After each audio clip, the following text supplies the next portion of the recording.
I change my visualization probably once a week just because I'm seeing something deeper in my life that allows me to see it deeper. And so I change it, and it's a continual progression of understanding myself.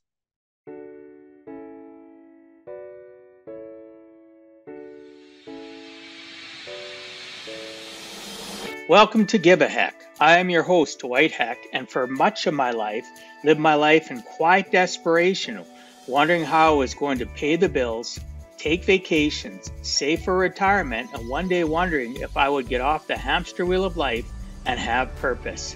A life that most of society lives, which takes us to work, then home, then repeat, and pays us hopefully enough just to survive. The harsh truth that most live with more months than money and have no idea how to live life on purpose, not by accident. This ensures the mass majority are living not just financially broke, however emotionally and mentally as well due to financial pressures. In each episode, I will introduce you to thoughts, ideas, and guests that can help you to learn how you too can live life on purpose, not by accident. Good day, and welcome to Give a Heck. On today's show, I welcome John Mitchell.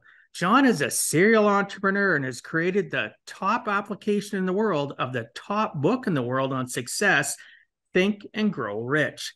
Think and Grow Rich has been read by over 100 million people worldwide. It is the top book in the world on success by a factor of 10. But here's what's interesting. The book says there's a secret for creating success, but the author only gives you half the secret. John shares the full secret and a 12-minute-a-day technique to apply it. This technique caused his own income to go to $5 million a year after 20 years of low six figures a year. I'd like to welcome you to the show, John. Thanks so much for agreeing to come on and share with us some of your life journey. Dwight, thank you. I'm glad to be here. I'm glad you're here too. Our pre-conversation was fantastic. I imagine now that we're recording and we're going to get in depth, and this is going to get heated in a fantastic way. I'm so excited for this.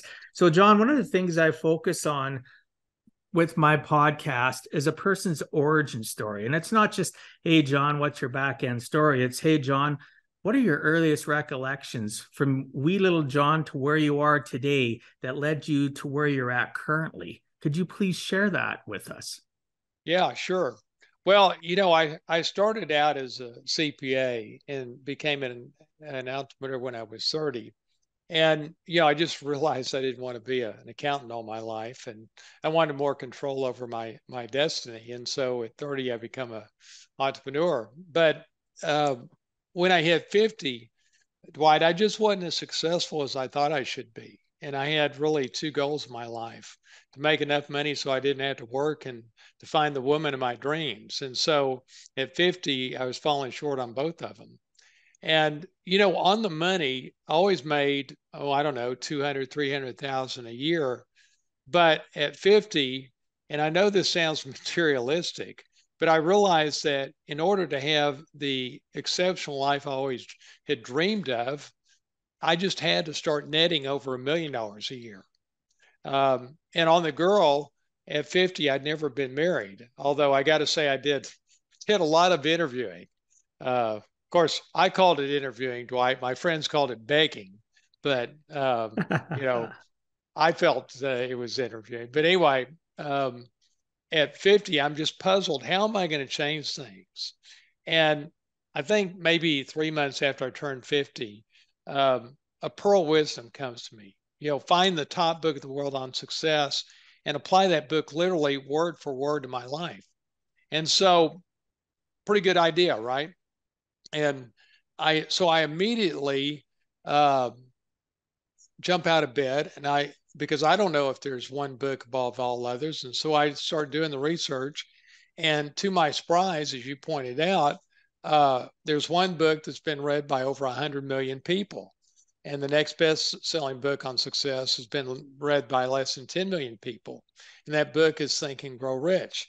And so, Dwight, I'm like, boy, this is exactly what I'm looking for. And so the next day, I was like a heat-seeking missile. went to the bookstore, bought the book, read the book, and then I discovered the problem. As you alluded to, it says there's a secret for success, but the author only gives you half of the secret. It's on the reader to figure out the other half. I'm like, oh, great. I'm disappointed, and I mope around for a couple of weeks. And then one day I just get up and go, John, come on, just man up, figure out the full secret. And and so over the next couple of months, I just immersed myself in the book. Read it night and day, probably, I don't know, read it 20 times. And what emerged was I was able to figure out the full secret and a 12-minute a day technique to apply it. And so, Dwight, I started applying it to a new business I was starting in the reverse mortgage industry. And and so I apply it, and continually my income quickly starts doubling and doubling and doubling to where, 4 years later, I was netting, about $5 million a year, which was 25 times over what I'd ever made before. And of course, I felt so incredibly blessed. And but Dwight, what was cool was I could see why it was all happening. I was just playing the game of life at a higher level. I could feel it, and I could do things I couldn't do before. And I just became fascinated by the fact that you could take two key scientific principles and apply them to a person's life, and so materially impact your outcomes. And so that's my story. But if I may, can I share with you why this 12-minute a day technique works? Sure. I was going to ask you later, but go for it. Let's do it Right, now. right. Sure. So here's why it works, and it's really three things. First, it focuses you only on what moves the needle. All distractions go by the wayside. And then the second thing it does is it literally triples your discipline. And the third thing is you have a level of control over yourself beyond what you've ever experienced before. And no kidding, it feels like a superpower. And because the right actions began happening automatically without thinking. And the reason all this had happened was because I had rewired my autopilot. And as we get into this deeper, you'll understand why that's critical. And as to maybe credibility, when I told my story to the former chancellor and president at the University of Texas, which was about 9 years ago when I sold my company, he said, "Hey, you got to teach this at the University of Texas, and why don't we teach it together?" And that led to teaching my methodology to the athletic director at Texas, which then led to me being the mental coach for the 17 head coaches at the University of Texas. And so today I teach my methodology primarily to athletes and high achiever entrepreneurs, and basically just show them how to play the game of life at 100% instead of typically 10 to 20% as most people do, simply by leveraging themselves through science. Wow. That's amazing. I am going to backtrack a little bit, though. I'd like to know something about your childhood because you started at 30 years of age. Did you have a childhood that was where you had a lot of mentorship, a lot of, positive reinforcement? What was your childhood like that led you to be that entrepreneur at 30 years of age? Like, was there things that you had seen? Was your family, it was people in your family very successful and it drove you to be that person that you are today? That's a great question. I did not have entrepreneur mentors. I did not have, I had a great childhood. Loving parents. My dad worked for the government, and I saw by example that work ethic, which played out the rest of my life in that, uh, in my even starting at in my 20s and 30s and 40s, I worked harder than all my friends, you know, and I see that came from my dad, uh, and I think the irony is that I saw that to be really successful, you can't get there from simply hard work. You got to work smart. That's the big lesson. But foundationally, that childhood of seeing my dad work so hard, really, got into my psyche. So when did you develop? Because I did just before you said that, I wrote down harder, smarter. I was going to Right. ask you about that. What point in your life did you realize that working harder isn't the key, that you can only get so much working harder, that you had to be smarter about it, plus also apply, you know, discipline to it? Right. Well, I think, Dwight, that I become a entrepreneur at 30, and I'm proud of that. A lot of that was driven by, candidly, working for people that I didn't really like. I didn't respect them, uh, and I'm like, and not all of them. I'm not by no means I'm saying this is all of them, but I saw cases where I'm like, so my future is resting on his shoulders. I'm like, I don't think so, you know, and I wanted just to have control over my life, and I think that was the impetus to become an entrepreneur. Uh, and I assumed that I had it in me. I felt like I was smart enough, but as I got going in my 30s and 40s, uh, I really did. I worked harder than all my friends, uh, which I don't know if that was necessarily a high bar to begin with, but uh, but I did, and I sort of thought that success would come, uh, inevitably come, if I worked really hard, which at the time meant get up at 5:30 in the morning and work until 6 or 7, you know, and and I just saw it as, I think a lot of people think, if I just work hard, uh, in time, this will work out. And I sort of go down that path, and at 50, though, I'm like, whoa, wait a minute. I've been doing this for 20 years. It's not working out. So maybe that isn't true. Maybe just working hard and having the blind assumption that it's all going to work out, maybe that's not true. And so that's at 50 when I'm like, wait a minute. I think the problem's me.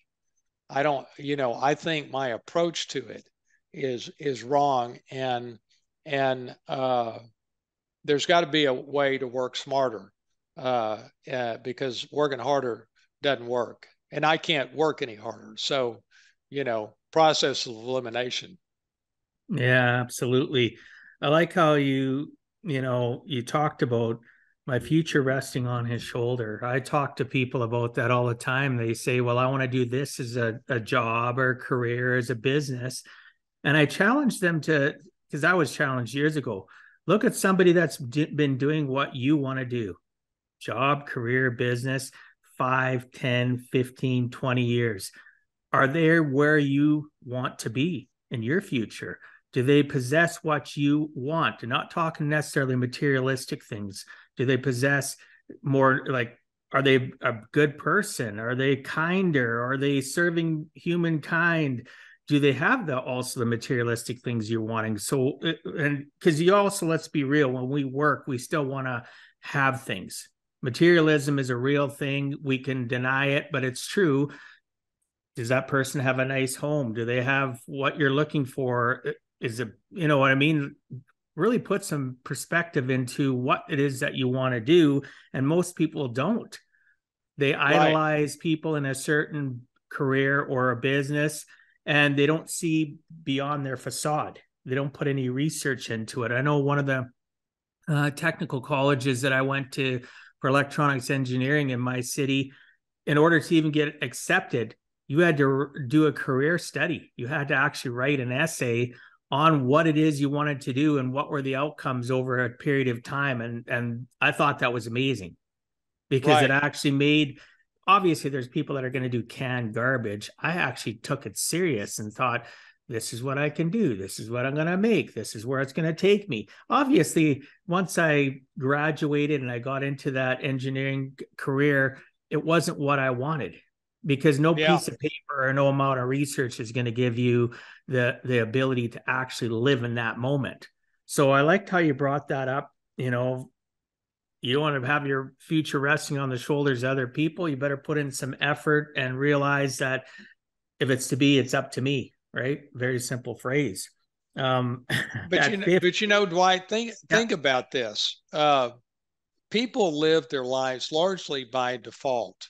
You know, they figure out sort of what they want to do, and off they go. And I see now that what I really learned from Think and Grow Rich is create immense intention and clarity about your life, and define exactly the person I want to be, exactly what I want to accomplish, and precisely how I'm going to achieve my clearly defined goals. So establish that clarity, and then feed that clarity to yourself every day.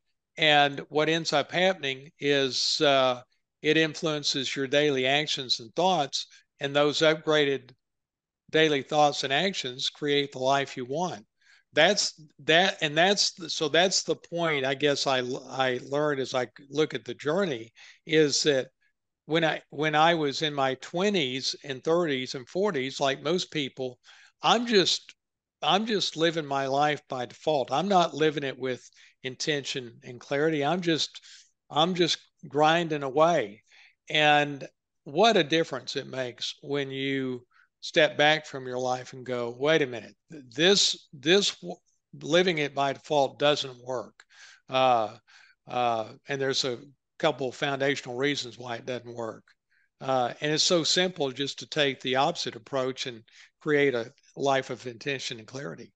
Well, yeah, and really, from young children up, right? Our patterns and our behaviors are taught by society, the people Yeah, around us, right, our parents, our associations, the people we go to school with, and they really don't. Nowhere along the line does the education system or our families know really how to teach us to be intentional in our living, to live a purposeful life. And hence the reason what I coach people, like, live a purposeful life. And I right. like how you talk about the fact you speak it, talk it.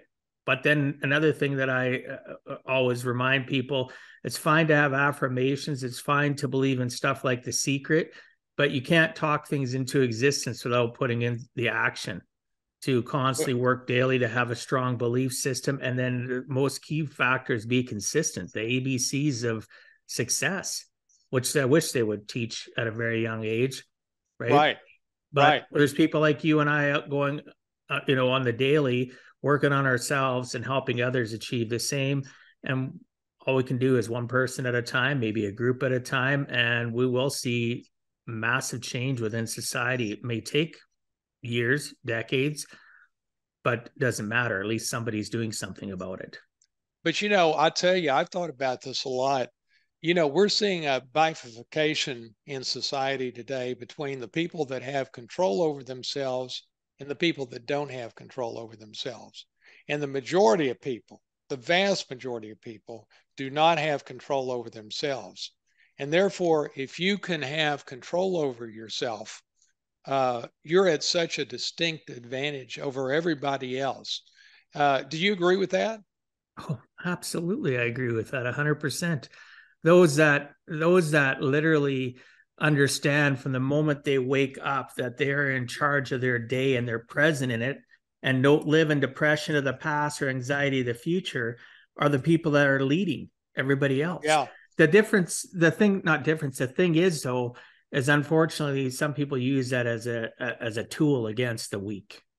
And again, I'm not cutting people down saying they're right. weak in the sense of physical. Their mindset hasn't been conditioned to live intentional, so they're easily manipulated by those leaders that have that in place. Would you agree?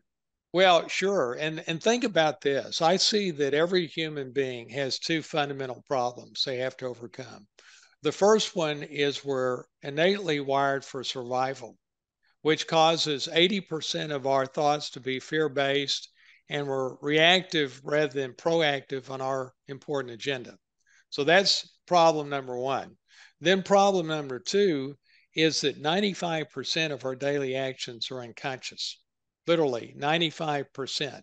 You can Google that and it'll say in big dark letters, 95% of your daily actions are unconscious.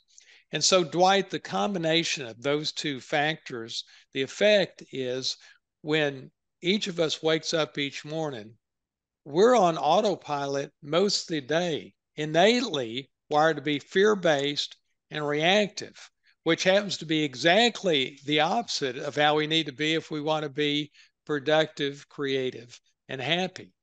And you fix that with a morning routine that impacts your mindset. That's how Oh, you fix it. 100%. 100%. Gratitude and gratefulness have made the hugest difference in my life, and reprogramming what things mean to me, like Yeah. fear. People I've heard for years, all the way back to when I first, discovered Think and Grow Rich and so many other great books. I remember somebody saying to me, and I went to a conference and they said, well, fear is, something that means false evidence appearing real and blah, blah, blah. And I was going, it seems so much more simplified. And one day I was listening to somebody and we talked about it. And to me, fear stands for face everything and rise. So I have Wow, I worked on like this. that. I've worked on this habit that whenever I feel fear, so I've learned to figure out my body triggers through help from other Right, people. And again, this has been over a 20, 30-year process. I'm not telling anybody that's listening or watching that it's easy.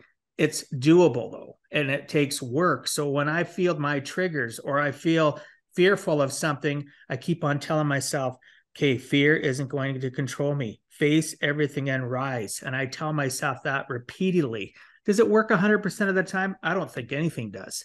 Sometimes I right, have to check myself, right? right, But that's the way I do. I rewire my brain. So I completely agree with you that we need to literally get past what's been innately bred into our brains to live on that hamster wheel. The moment we get up to getting home, what do people do? They go to work, go home, get paid. On the right. weekends, they get stuck. They get stuck on addictions, and addictions aren't Yeah, always alcohol and drugs. It can be television. It can be being sad. It can be being angry. It can be right, over partying, whatever. Right? We got that same hamster wheel, and everybody that's listening or watching, you can break that cycle. Every one of you. right. Well, and think about that. This is something I've observed that only about 1 in 7 people has anything in their morning routine that impacts their mindset. And like in your case, what do you do each morning? What's your morning routine? My morning routine before I even get out of bed and I open my eyes, because I'm God fearing, I thank God for giving me another shot, another opportunity to wake up, to go out and serve humankind, as well as being able to serve myself to be the better version of myself than I was the day before, to maybe, learn from the mistakes or the wins, because you can Right, learn from both. So I analyze before I go to bed. I do the same thing. I go over my day. So before I even get out of bed, and people right, chuckle. I even have great gratefulness for the fact that some people can't get out of bed. Some people right. don't have a bed. Some people don't have a shelter or a fridge to open up. And I have gratefulness for something. You may think this is funny, but I'll have gratefulness for having arms that I can Yeah, take care of myself and then take care of my adult kids and grandkids when they're over. I can prepare meals. I can, just simple things like that, because I think too many people take it for granted. Whereas I've learned that the more I appreciate what I have, I'm grateful for being alive. I live in the present of that day, and I'm less likely to live in the anxiety of the future, whether even the future is that afternoon, right? So I check myself throughout the day, but that's the first thing that I do is I have gratefulness for just getting up in the morning. And I get up and I look at myself in the mirror when I'm brushing my teeth. And I've gotten to a point, and this was because of I'm trying to think of his name now. Chicken Soup for the Soul. Oh, trying to think of the author of the Chicken Soup. Canfield. Yes, Jack Canfield. I've been on a Right. couple of his seminars and stuff, and he talks about looking in the mirror. So I developed and added that into my routine a couple of years back, where I look in the mirror and I literally talk to myself, brushing my Right. teeth. I appreciate at one time I couldn't look at myself in the mirror. I didn't like what I seen. Right. So those little things that I do start right from when I wake up and open my eyeballs up.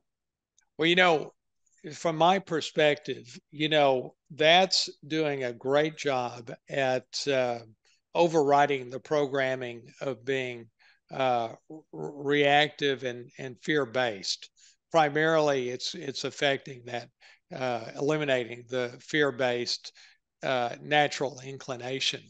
And I see, this idea that your morning routine determines your success in life, because you got to be impacting your mindset to override, being fear-based and reactive, and having 95% of your daily actions being unconscious. You gotta it's in that morning routine that you change the dynamics of your life. And I see that most people that are doing anything with mindset is meditation. And if you look at the math, about 15% of the population does meditation. And meditation is good. I do a little meditation. But here's the problem. I think a lot of people struggle with meditation, and meditation quiets the mind. To me, what you need is something that focuses the mind. As an example, what you're doing is focusing the mind on being grateful. And the difference with what I do is maybe a little more um, formal, in that I have a template and a full system for creating immense intention and clarity about your life, and then you feed it to yourself every day. Well, that's overriding being survival based, and it's overriding the fact that 95% of your daily actions are unconscious. And so that's the power, I think, of what I do. But I would say to our audience, look at what you're doing. Are you doing something like Dwight is doing, that's around gratefulness? Are you meditating? Are you doing something like I do, which is around immense intention and clarity? But to fix your life, look at that morning routine, because that's going to determine your success, in my view. Could you tell us a little bit more about what you do then, your morning routine in regards to intention, immense intention Right, and clarity? Would you right. share some of that? Well, and let me be a little more personal, if it's okay, and Oh, I'll share absolutely. I'll Share share whatever, with you brother. sort of the backstory. I told Sure. you, when I was 50.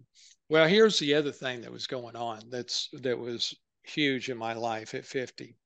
Um, my mom was dying of pancreatic cancer, and so I'm living in Dallas at the time, and um, she's dying of pancreatic cancer, and so I'm dealing with feeling the scarcity of time in my life, and seeing that uh, I'm not where I wanted to be. And so she's dying of pancreatic cancer, and she's in the hospital. And every day after work, I'd go see her. And so Dwight, what would happen is I'd go see her. I'd spend, a couple hours with her. I'd hold her hand and I'd love on her. And then I would go out in that cold, dark hospital parking lot and cry my eyes out for like 30 minutes, 45 minutes every night. And this going on for like probably 6 to 8 weeks. And I'm like, I'd never gone through anything like that, where it was that intense and emotional response every night. And so I'm like, what's going on here? There's more than just knowing my mom's uh, about to die. There's more here. And so what I realized was that I felt like I was letting my mom down with my life, because my mom and dad gave me everything they could. They sent me to Jesuit high school in Dallas when they really couldn't afford it. Uh, they sent me to the University of Texas when I was, 18 years old. I didn't have to pay for a thing. And all I had to show for it at 50 was I had an average life. And I'll tell you, Dwight, I hated the average life because I knew I was capable of so much more. Yet, after all the advantages, I don't have anything more to show for it. And in retrospect, I see that feeling I was having was like rocket fuel, causing me to go deeper into Think and Grow Rich than anybody on the planet ever had. And that's why I was able to figure out the secret. Wow. It's those defining moments in our life, right? That Right, make us pivot. And people are so sick of that word, but I'm not. What have right, you done? Like you look at people at the start of the pandemic, and I was challenged by my mentor, one of my closest friends now. He said, "Where are you going to be at the end of this? We don't know if this is going to be a few weeks, a few months, a few years. Where are you going to be at the end of it? Are you going to be like the majority of the society that's going to be sitting there and complaining and bitching about everything, or are you right. going to have changed your life?" Right? Yeah, yeah, And that was the defining moment for me. For you, going that 6 to 8 weeks, of crying and internalizing what your parents had done for you and just realizing that you needed to do more in your life, that was a defining moment. And thank you for yeah. sharing that. I appreciate that. Right? Well, and and I'll explain to you now how I discovered the secret and what the secret is. Sure. Um, and so again, it's at this time of every night going to see my mom in the hospital. And I remember one night in particular, it was snowing, which in Dallas it doesn't snow very often. And so I go and I see my mom, and I go in the parking lot of the hospital and cry my eyes out, and I start driving home, and I'm seeing these big snowflakes hitting the windshield. And Dwight, it just feels different. And so I get home and I uh, sit down in my living room, and I'm thinking, I'm gonna read some of Think and Grow Rich, which as I mentioned, I probably read it. I was in this process of reading it 20 times, and so this particular night I'm reading it, and I read that your success in life comes down to your daily actions. The cumulative effect of your daily actions in each area of your life determines your success in each area of your life. And I'm like, never thought about it quite like that, but I agree with that. And then, Dwight, I read that essentially 95% of your daily actions are unconscious. Like, hmm. Well, now I'm tired and I'm ready to go to bed. And I remember, brushing my teeth and washing my face and laying in bed. But I just can't stop thinking about 95% of my daily actions are unconscious. And I'm like, well, wait a minute. You know, if your daily actions determine your success and 95% of them are unconscious, then you don't really control the very thing that determines your success. And I'm like, well, yeah, I buy that, but yeah, I'm like, I know I control something. And then it sort of hits me. Oh, I control my intentions. Yes, I control my intentions. Uh, and and once I sort of saw that, I'm like, oh, I'm getting it. You know, 95% of my daily actions means that I have to control my autopilot. The autopilot is what is controlling your life, and you can set your intentions, but but as I'll explain in a second, well, in fact, maybe now is a good time to explain the core science here. Um, Here's how the human mind works. The conscious mind sets your intention and is influenced by logic, and the subconscious mind controls your daily actions, and it's only influenced by repetition. And the example of that is that let's say you want to lose weight.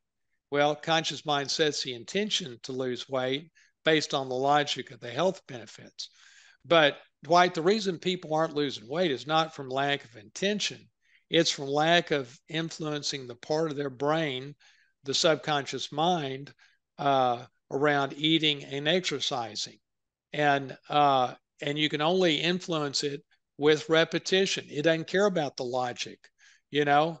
And of course, I didn't quite understand the science at that moment that night that I'm figuring out the secret, but it was coming together around the idea that okay, 95% of my daily actions are unconscious, and therefore they're controlled by my autopilot, and my autopilot is only uh, influenced by repetition. Then it starts to I start to see the secret, and the full secret of Think and Grow Rich is what you envision in detail with emotion on a daily basis is what shows up in your life. And let me say that again. What you envision in detail with emotion on a daily basis is what shows up in your life. And what that really means is you take your life and you create immense intention and clarity about it. Just like I said, you define here's exactly the person I want to be, exactly what I want to accomplish, and precisely how I'm going to achieve my clearly defined goals. You write all that out. So you get it all written out. Then using a template, so it's a little more concise, that I've developed over like 20 years now, you start feeding that clarity to yourself every day.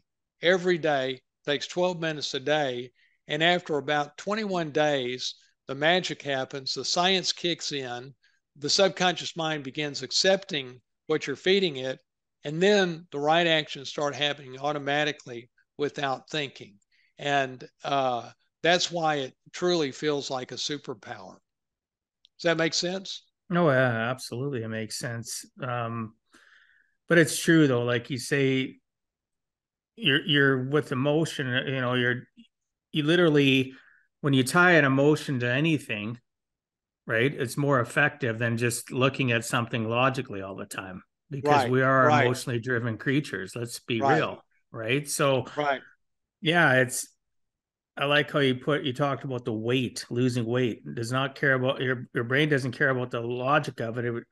However, doing it repetitiously, you're following a nutritional diet, and you want to lose weight, and that's why there's so many I find people using apps now on their phone right, because that helps them create that repetition, that positive habit, so they can lose weight. right, Because really, at the end of the day, it's easy to fall back into being lazy.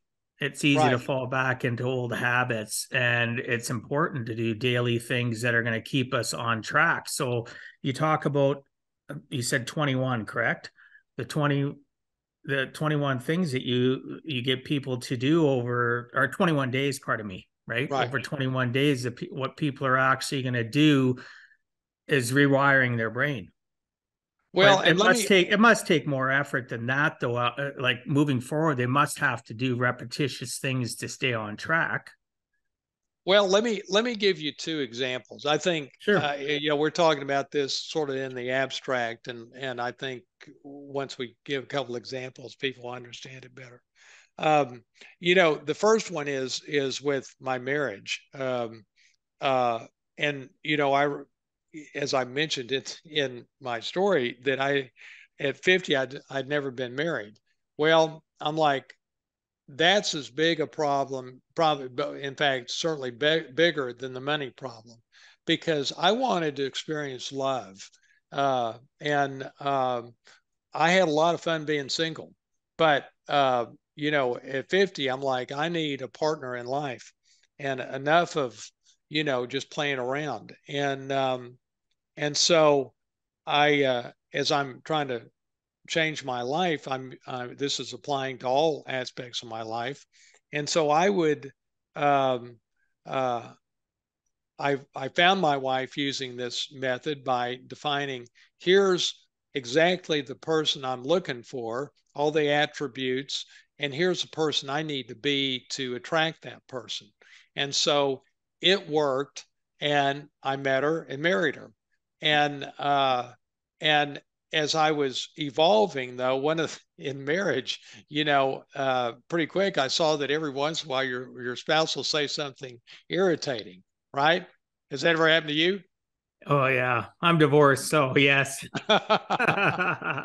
Well, I'm like, it was so damn hard to find her. I'm like, I don't want to lose her. And so I'm like, I'm going to program myself to be flexible, patient, and thoughtful. Well, so that I put that in my 12-minute a day uh, technique using the template. And so 15 days in, nothing. I'm reading it every day, but nothing. I'm no more flexible, patient, or thoughtful than when I started. But about the 21st day, Ginger says something irritating. And in that moment, I'm flexible, patient, and thoughtful. I didn't have to think about it. That's who I had become because at that point, the subconscious mind had accepted the programming. And, you know, I remember it's like a light bulb went off in my head that, wow, what I'm feeding myself now is actually showing up in my thoughts and actions automatically. And I saw that the reason it didn't work 15 days in is because my subconscious mind was not fully programmed yet.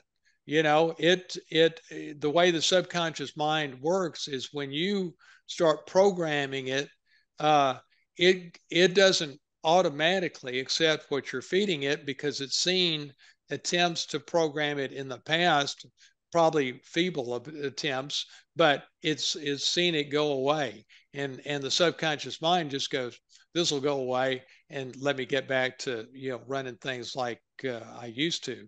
And but after 21 days, and I'm amazed with so many of my clients, this 21-day time frame always seems to apply, that at some point the subconscious mind just goes, I give up. Okay, if you're going to keep on feeding this to me every day, then I'm going to cooperate, and I'm going to make it show up in your thoughts and actions automatically.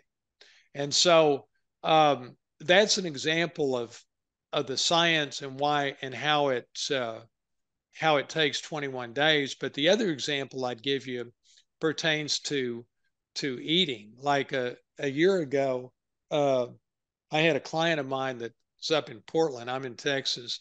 He comes to Austin, and it's around Christmas, or he's coming to San Antonio, which is actually uh, 75 miles from Austin. And so I tell him, hey, I'll get my wife and we'll come meet you. And he's got his girlfriend. And so I tell my wife, meet me at Starbucks, and because she was out and about, I was out and about, and then we'll get in one car and drive to San Antonio.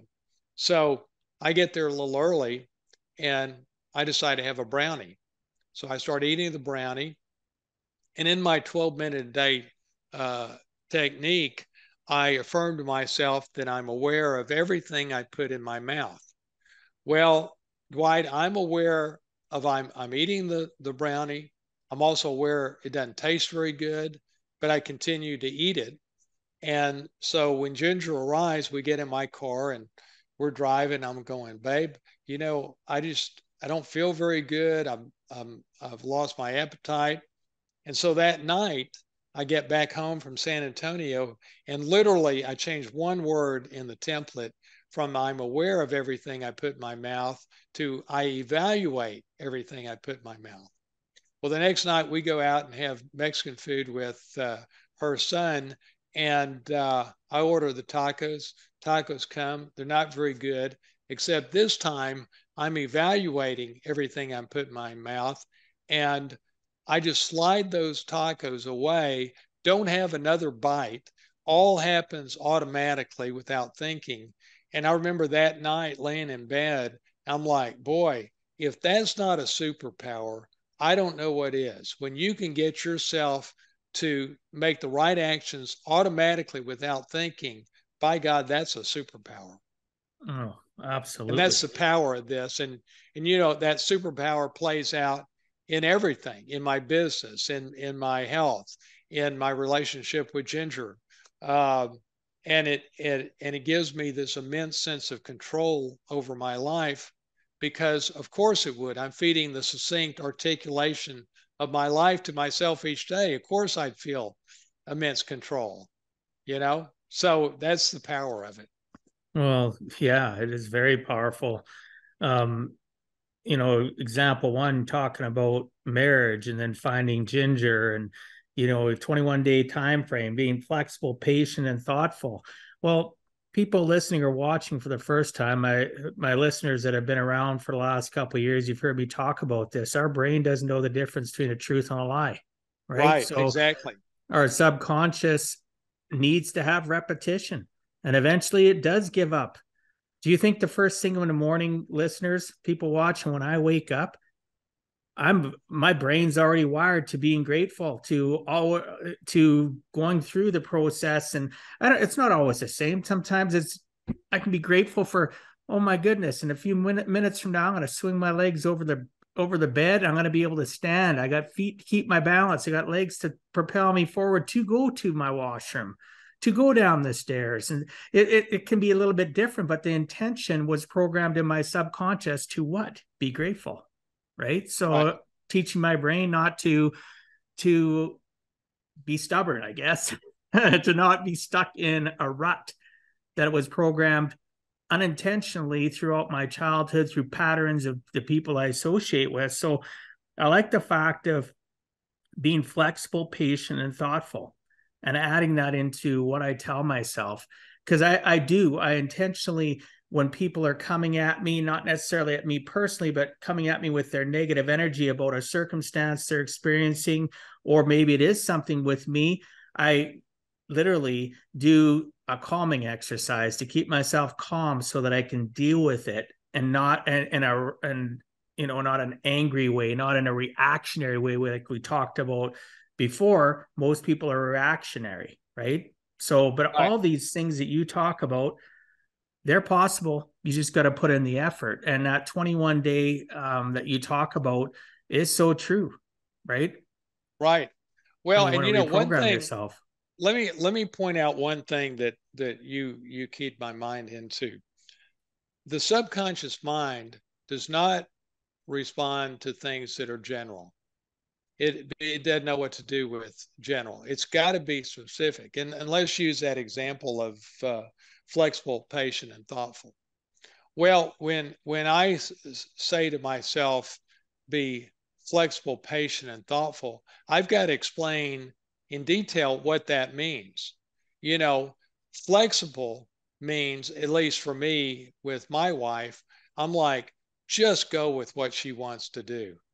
Literally, that's what I say because I don't know about you when you were married, but it's a way bigger deal for her for us to not do what she wants to do than for me not to get to do what I want to do.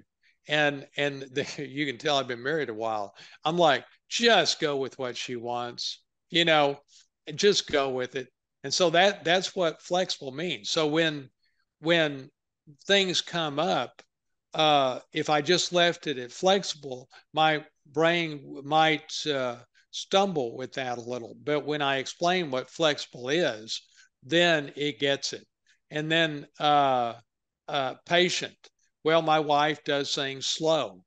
I have to say to my brain, here's what patient means. She by her nature does things slow, and I'm very action oriented. And so when she starts being slow, uh, be on guard for that because now I want you to be patient. And uh, and then the same with thoughtful. I have to define that what that means. But the point of sharing all that is that the only way that you influence that subconscious mind is being specific about what you want. And that's why this template that I've referred to has 20 years of development behind it to make sure that the clarity of one's life is made specific so it will influence the subconscious mind. Wow. You're a great response. And the fact that, subconscious does not understand general. I completely Yeah. agree. It's just like people that have affirmations. I know people that used to want to teach me that you should have a list of affirmations, you should read them every single day. But then what it does is become mechanical, and you're reading it out, but really you're not putting intention to it. It's just Yeah. general over and over and over again. And because you really haven't defined, what does that mean? What are you Yeah. saying? So I like that you're talking about it being defined, and in order for there to be acceptance, right? I wrote down there, like you talked about flexible and that patience with your wife because she takes a little bit longer. You've learned to accept who she is and Right. not take things personal. So many of Right. us take things personal. And had I known this stuff, maybe I'd still be married. I don't know. It's hard to say because there was other things in the mix. But it's just like any relationship. I don't even think it just is in regards to spousal relationship. I think it's friendships. It's client Yeah. based, and how we connect just with humankind. It's so important to. That's why one of my favorite books, and people chuckle at it, is Five Love Languages. Yeah. I've Love read that it book. twice. I've read it twice, and I've listened to it 3 times on Audible. And every single time, I gain a little bit more clarity, or my mind does, Right. right? And I utilize that. People say, "Well, you haven't been in a serious relationship in a long time. Why is that book important to you?" Because it's not just about you being in a relationship with a significant other. It's about being in a relationship with humankind. How am Yeah. I treating And people? with Right? yourself. Yes, exactly. And usually, what you're projecting, like my two core love languages of the five are, words of affirmation and acts of service. Guess what? Yeah. I love giving out the most. Right. Right? I project what I want, but by Yeah. Right. projecting what I want, I get back what I need. It's Yeah. just life is complicated, but it's not complicated. It just takes some effort and be in the present. It always comes back to me for being present and understanding, why am I feeling this way. And now, with things that you talk about, I can rewire and put more effort into, making it more stuck into my subconscious mind and having that acceptance. Obviously, I got things that help me accept others for who they are, act proactive or not reactionary to certain circumstances. But there's little things and nuances that, in a path, if I was to list it in a direction and say these are the steps, they aren't necessarily there. So I appreciate what you've developed, because it gives people literally a stepping stone and also a path to get to that end result, what they're looking for, to reprogram their mind and live a more purposeful and happy life. Right. Dwight, how old are you? I'll be 56 in a couple months. Well, here's what I observe with both you and me, and with life in general. You know, and this is certainly applied to me when I was younger. When you're in your 30s and 40s, you're just going. You're just you're not thinking that deeply about your life. You're just going. But the effect of aging is, I found, is you go, wait a minute, this approach of just going doesn't work. Um, it just doesn't work. And you have the wisdom you have, and I have the wisdom I have, from at some point going, wait a minute, why don't I just figure out my life before I keep on living my life? Let me figure it out. Let me think. Let me write the stuff down. Let me understand what's important to me. Let me understand what my values are. What makes up me, and then let me articulate um, what I want for my health. And let me articulate my spirituality. Like in the template that I have, it's divided into 5 areas: myself, my health, my romantic relationship, my spirituality, and my career. And on the front page of it is the ideal you in each of those 5 areas of your life. Then on the back are the improvements you want in each area of your life, plus you'll have your goals for the quarter. Essentially, you're living your life quarter by quarter. And so you'll have a goal for your career, goal for your marriage, goal for your health, and you'll define, here's the goal, here's the why behind the goal, here's the 4 or 5 key behaviors associated with the goal, here's the time frame and measurement of the goal. And as it relates to your career, and this took me 20 years to sort of figure out, but I would define 7 things in this template. What's my succinct business plan? What's my unique strategy for success? What are the 2 or 3 things that move the needle? Where do I want to be 3 years from now? What are the 4 or 5 milestones to get there?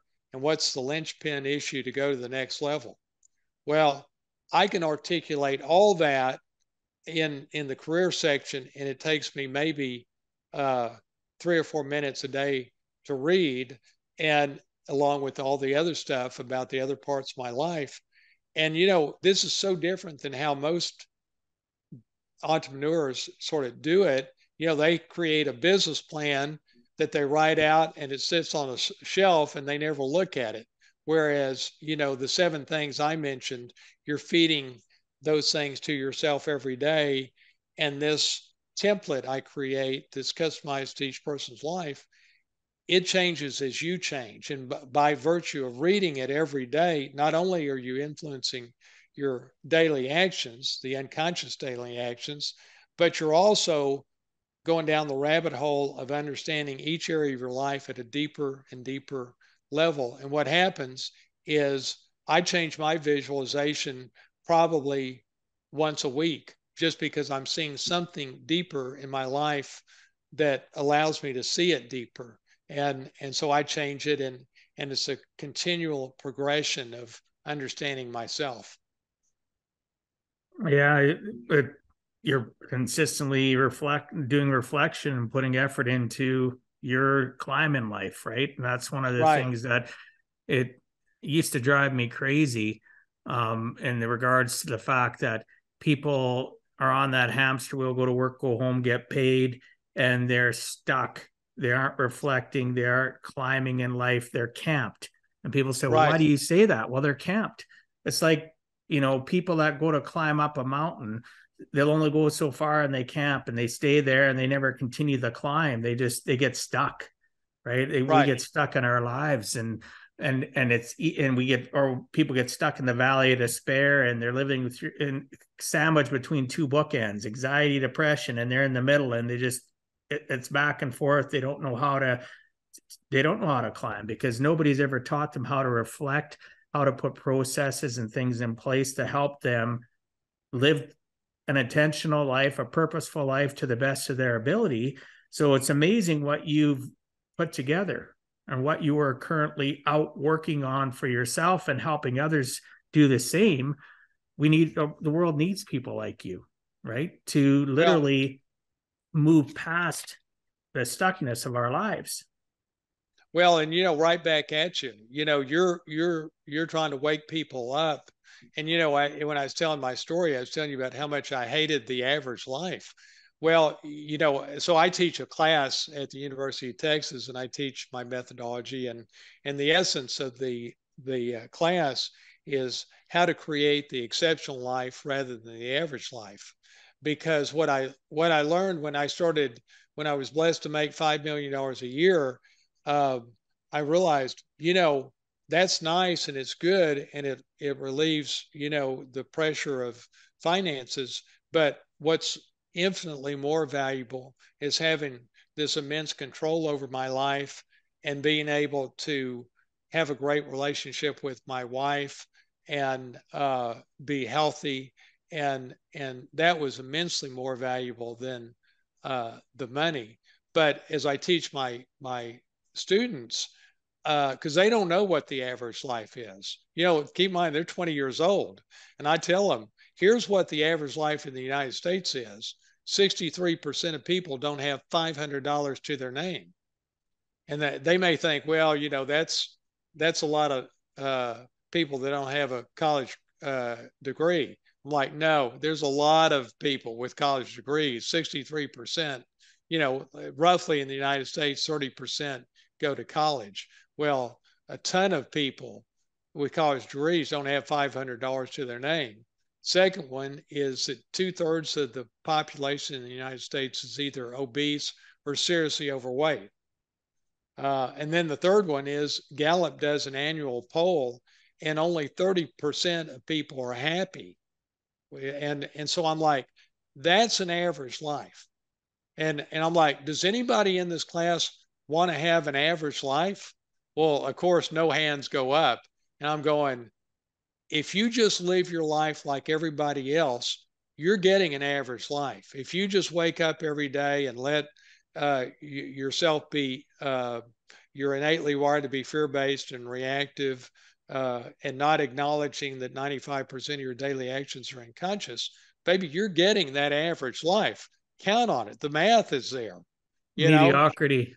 Right. That's And I'm like, here's the alternative. Let's create immense intention and clarity about your life. And then you feed it to yourself every day. And guess what happens? That's the life you create.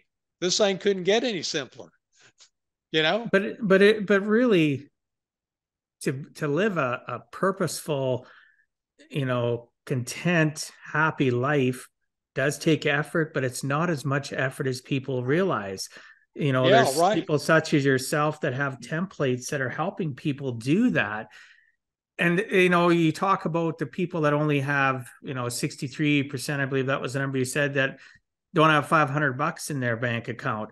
Well, really, when you look at the overall numbers of North America, 91% of people at the age of 65 are either dead or dead broke. They haven't even made it to 65 or they're dead broke. So people say, Yeah, well, how do I put that into a visualization? Hey, John, have you ever been in a room of 100 people? And John's answer would be, well, yeah, 91 of the people in there are going to be dead or dead broke at the age of 65. Do you want to be that person, John? right, Right? right. People have never been asked that question.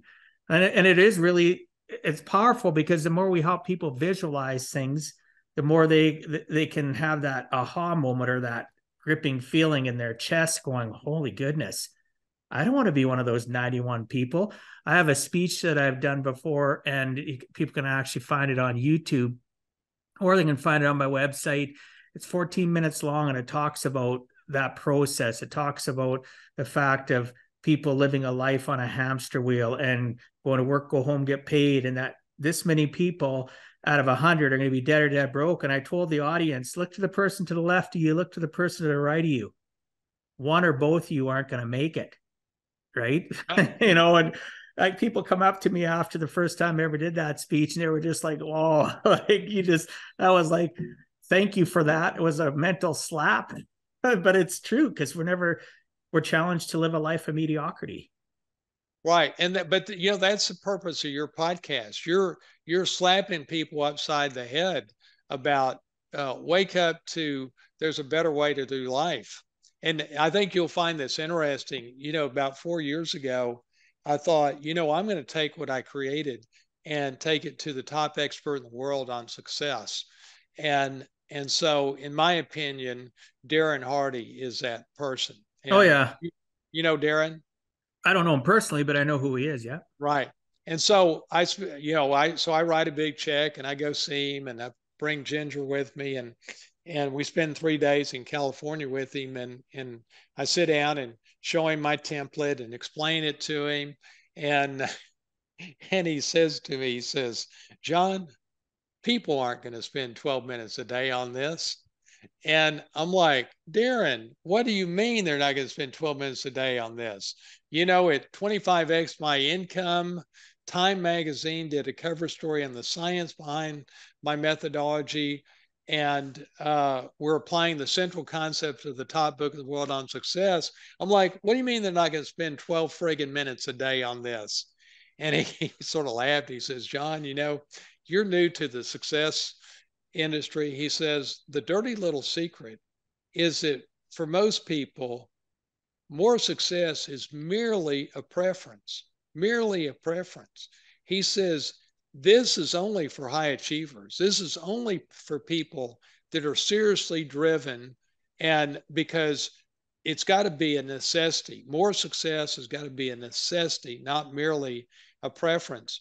And Dwight, when he told me that, I'm like, I can't believe, my senses said, I can't believe that, because doesn't everybody want to be more successful? But he was so right. Over the last 4 years, I see what he's talking about, and he was so wise. I wasn't uh, enlightened enough to grasp it at the time. And that's why I'm like, in teaching, my methodology is for high achievers. If you're not a high achiever, you might as well forget it.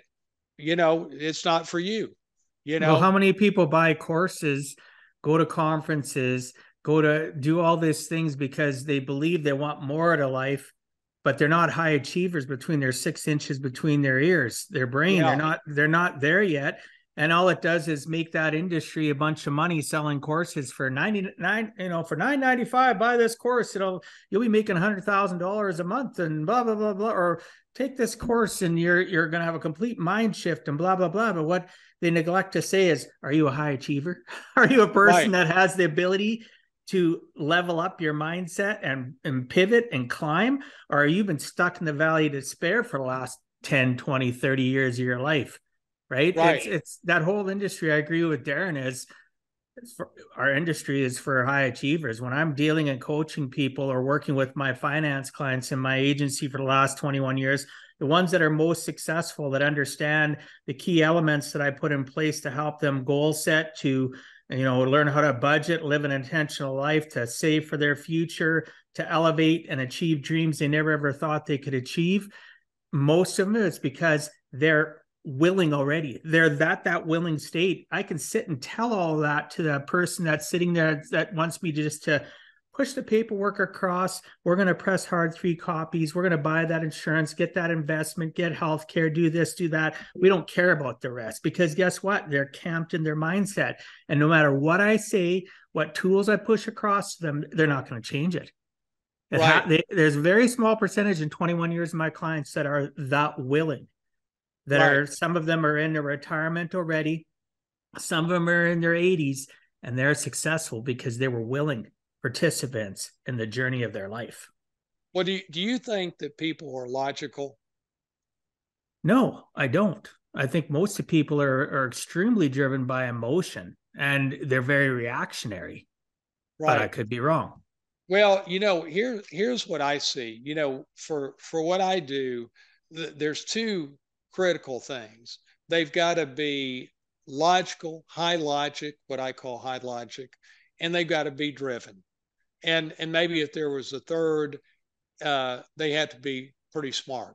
But smart, I don't think is nearly as important as being driven and being logical. Because when like I present this to people, the logical people get it immediately. The idea of, okay, I'm gonna step back from my life. I'm gonna create this immense intention and clarity. Then I'm gonna feed it to myself every day, and that's gonna influence my daily actions. And those improved daily actions is gonna create the life I want. That's really simple for the logical person to get. And in fact, I just did a podcast with a host where we really hit it off. And he does this thing with his clients where he has a mastermind, and he makes them all take a psychological test, and he can see which ones are high logic. And we're gonna do an experiment on those people with what I do, because most people, I'm coming to believe, like you do, are not logical. And so even though I may have something that is a no-brainer for the logical person, most people are not logical, so they probably wouldn't be interested in it. Yeah, and unfortunately, I use the terminology of being willing or unwilling, and people will get offended by that and say, well, how can you say they're unwilling? Nobody wants to be broke. Nobody wants to live in depression or anxiety. Of course, nobody wants that, but you still have to be, your brain has to be willing to accept other input. Maybe not you Yeah. waking up going, oh, I want more input. Your brain has to be willing to accept new input. And you've been conditioned so much by society and those that you associate with, no matter what age you are. Even in your early teens, you're already been programmed a certain way that you're Right. stuck. You're stuck in a life of emotional reaction. And it's sad. I see it in 21 years, and even in my, because I'm a serial entrepreneur, even in my prior career I own a computer consulting company, and it literally dealing with different corporations. They did a lot of corporate consulting, dealing with them and listening to people how they were stuck. Their stuckness from their life at home was at work. Their stuckness from work was at home, and it was just that hamster wheel over Wow, and that's over and interesting. over and over again. It was flip it back and forth, back and forth. And I eventually had to give up that career because I knew in my heart of hearts, and I did so much logical thinking about it.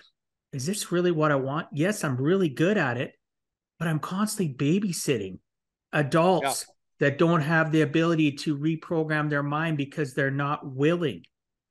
I need to get into an industry where I'm working not on with corporations or dealing with mass groups of people. I need to get into an industry where I can deal with people in smaller groups, one-on-one, work at the family core unit to make a difference in the family Yeah. unity so that they're feeling better at work.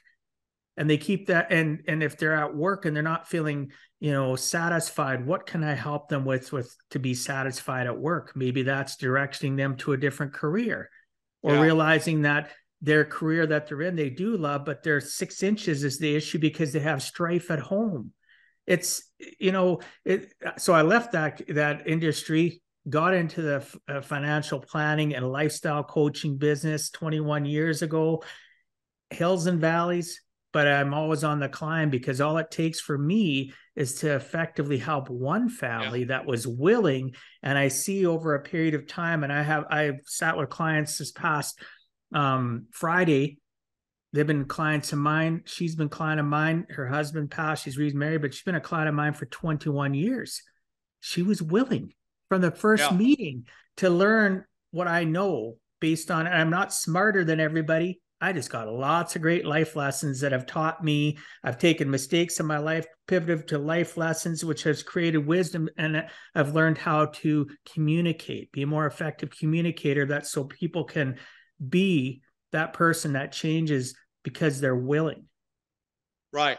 That's the essence of it all. There's got to be enough desire to change their life because, in fact, I'm friends with this lady up in Canada that is an expert in NLP, and I spent a lot of time with her last year, and she was telling me how fundamentally people are so adverse to any sort of change. It's so hard for people to change, and it's so hard for people to take action. And that is so not me. I'm like, if something logically makes sense and it's going to be better for me, I'm taking the action, no problem. But the rest of the world is not like me or like you. And so at the end of the day, the people listening to this, if you like your life, great. But if you don't like your life, you got to have the courage to man up or woman up and go, I got to change this thing. And maybe you like what we're talking about today, maybe you don't, but figure out what's right for you and make a change and don't flitter your life away. Exactly. Like, everybody has their right to be in a comfort zone. But I know in my life, every time logic presents itself, it's usually because that person's come into my life and I've been willing to accept new data, to Right. understand that maybe what I was doing works, but it's not effectively working enough. And I've kind of camped, kind of still climbing. And for me, it's because I pray for things to come into my life. right? I know for me as a God-fearing person, God's not going to interfere in my life, but he'll send people to me. Now, if he sends somebody to me, I need to be willing to be accepting to the fact that, oh, maybe this is what I've been praying about. Okay, let's listen to this person, man or woman, Right. and see what they have to say. Let's listen to John Mitchell and what he has to say, and really apply the thought process.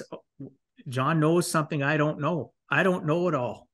I never will know it all. Somebody else has something that can maybe trigger me to reprogram myself a certain way, and now I need to go out and share that as well, Well, right? Along with my current methodology. think about this, Dwight. I just came up with this a couple of years ago. Any problem you have in your life, there's one of two solutions. Either you need to think about it more deeply, or you need outside input, more information to figure it out. But it's either uh, thinking about it or getting outside input. And part of what I teach is this technique of deep thinking 2 times a week. It's a technique the top entrepreneurs in the world do, people like Elon Musk and Bill Gates. And so I teach people this methodology of setting aside time to deep think 2 times a week. It takes about 30 minutes each each session, and it's sort of the perfect combination with my daily visualization, because as you're thinking 2 times a week, you're thinking about all the stuff in your life, your marriage, your relationship, your health. You're thinking about all of that stuff, and you're working through it, and you're figuring out what's important to you. And then as you figure it out, then you transfer the conclusions into your visualization. And so it's this sort of perfect loop that evolves your life. Yeah, you're correct though. Like, people need to do some sort of process, whether it's you're driven and you're a logical person and you're gonna set up time to deep think 2 times a week for 30 minutes. It all goes back to that you're intentional to wanting to continue to climb in life, that you're Right. continually wanting to do course corrections. Look at a plane. If it didn't do course corrections constantly, and that's what the co-pilot's for, 1 degree, they're off 60 miles or whatever it is. Like, it's amazing. Well, we Right. need course corrections constantly, all Absolutely. the time. So I like that idea. So John, this is one defined question I ask everybody at the end of the podcast. John, if you had to give our listeners one last closing message, what would you tell them in regards to giving a heck and never giving up? The message would be what you envision in detail with emotion on a daily basis is what shows up in your life. And as it relates to give a heck about your life. I mean, life is so precious, so incredibly precious. And are you just gonna live an average life, or are you gonna create the exceptional life? And it's your choice. Absolutely. And those that want to live average, I'm all for it. That's your choice. If you're happy where you're happy where you're at. Your definition of happy is your definition, not mine. But there is an ability for us to live an exceptional life, like John mentions, but it takes effort. Be willing, seek out people like John or myself, and find out.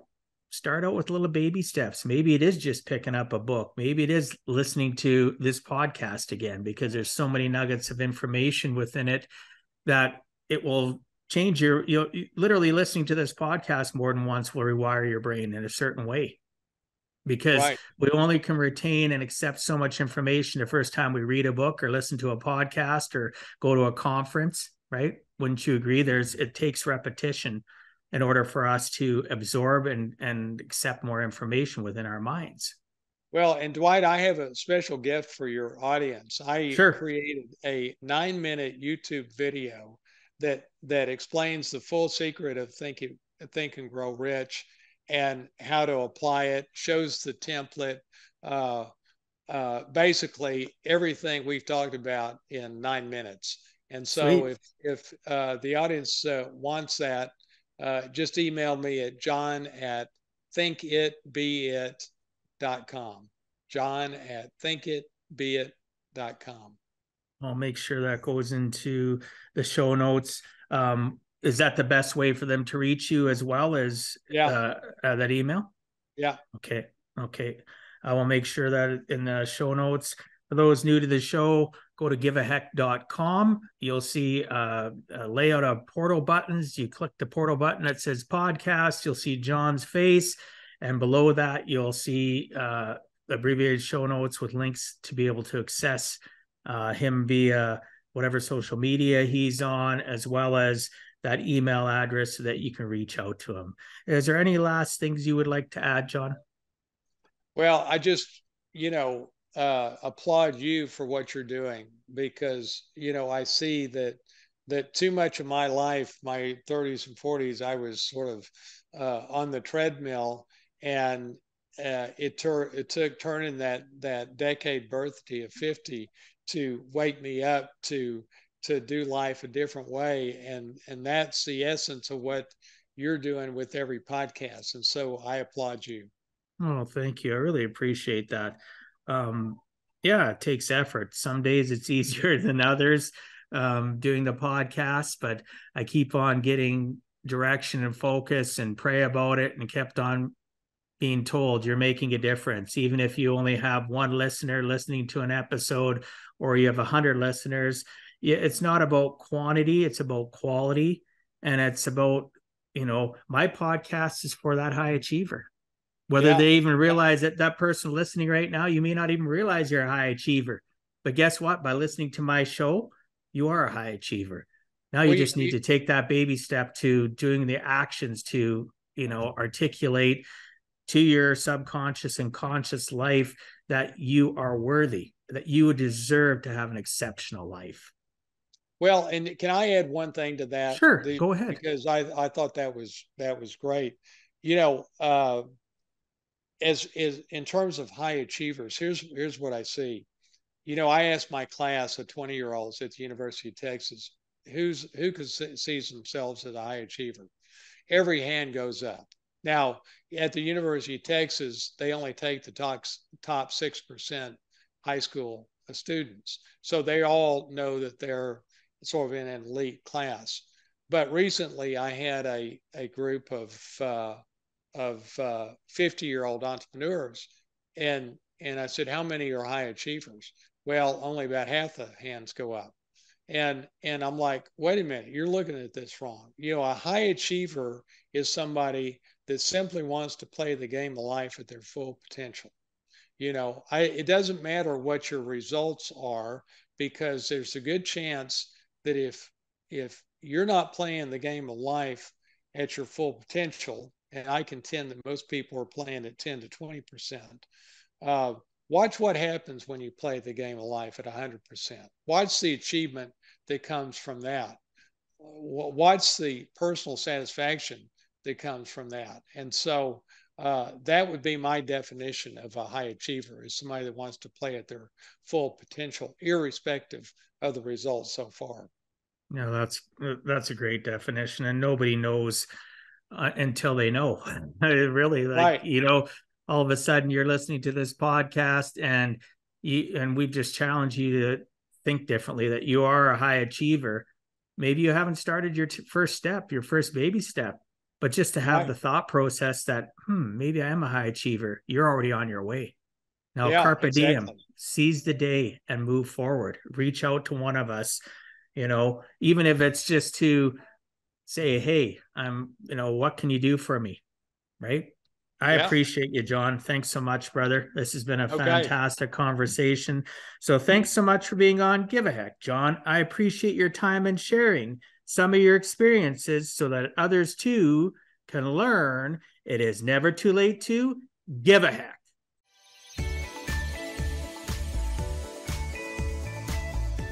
Thank you for taking time out of your day and listening to Give a Heck. If you find value, I'd appreciate you sharing with your friends and family so they too can learn how to live life on purpose, not by accident. So you do not miss the next episode, please subscribe on your favorite podcast platform, and please also post a review. I look forward to reading your comments. This has been Dwight Heck. If you want to check out other podcast episodes or today's show notes, please check out my website, giveaheck.com. And until next time, together let us all strive to give a heck.